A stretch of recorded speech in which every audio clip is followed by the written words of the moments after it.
Praise the lord. బలహీనమైన శరీరం ప్రతి వ్యక్తిని కృంగదీస్తూ ఉంటుంది.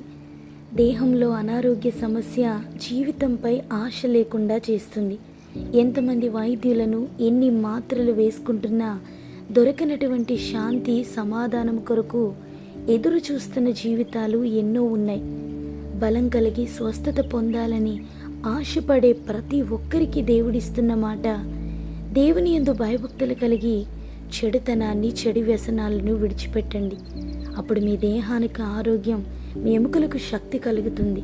మన దేహంలో పాప నియమం మనల్ని రోజు రోజుకి బలహీనతలకు, మరణానికి మనల్ని దగ్గర చేస్తూ ఉంటుంది. వాటిని విడిచిపెట్టి దేవుని సన్నిధిలో ప్రార్థించగలిగితే దేవుడు తప్పకుండా మనల్ని స్వస్థపరుస్తారు.